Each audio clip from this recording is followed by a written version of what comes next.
Hi, I'm Hub Arkush for Pro Football Weekly, and we are here for our Sunday night Game of the Week preview. So I welcome in Associate Editor Kevin Fishbane, who covers, well, several of the AFC West ball clubs for us, and Associate Editor Dan Parr, who has the NFC South. And that'll be our matchup as the New Orleans Saints visit the Denver Broncos. And Dan, the New Orleans Saints, a bit of a winning streak. I don't know if it's one that you jump up and down about, but they've won a couple games in a row.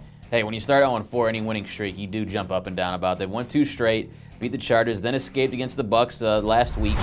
Now the question is, against Peyton Manning, how does the league's worst defense fare? You look at that on paper, and it doesn't bode very well for the New Orleans Saints.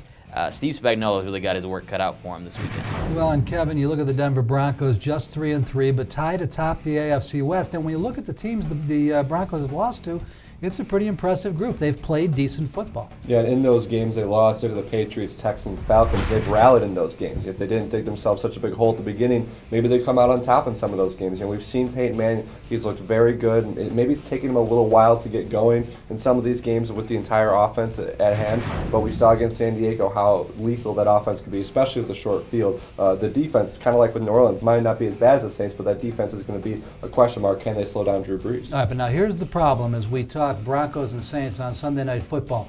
Dan mentioned the Broncos, mentioned Peyton Manning, nobody else. You mentioned the Broncos, you go right to Peyton Manning, nobody else. We know what Peyton Manning can do. Has he got a football team around him? That's the question. Yeah, that is the big question. I think we saw a little bit of it at the end of the Chargers game. If the Broncos have a lead, they have Von Miller and Elvis Dumervil. Just let those guys pin their ears back, go after Drew Brees, go after the opposing quarterback, and then you can really see that defense start to make plays. They haven't had many opportunities to start with the lead, and that's been a problem for them. And they'd like to probably get the running game going, maybe use Ronnie Hillman more, maybe the bye week gave him time to heal and learn the offense a little bit better. But yeah, he does need a little more help around him. And Dan, a bit of a wild card for the New Orleans Saints. They've got a new head coach. Joe VITT had been the interim head coach under suspension. He will now be on the sidelines at control for the first time. What kind of impact does that have on this ball club? Well, I would think it gives them a pretty significant emotional boost. I mean, Joe VITT is very popular with players and the front office in New Orleans. That's why they decided to make this situation where they'd had Aaron Kromer fill in for only 6 games rather than stay on for the whole season. They have that much faith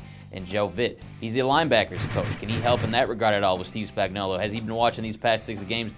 Does he have some ideas for how they can disguise Roman Harper's deficiencies in coverage? Those could really come into play this weekend against the Broncos. And offensive for the Saints, you think Jimmy Graham could be back, but didn't really slow them down without him last week, scoring 35 points against a pretty poor Tampa Bay pass defense. All right, so as we come to prediction time, I've got 2 questions for each of our experts here. Number 1, will the total points stay under 100 in this game?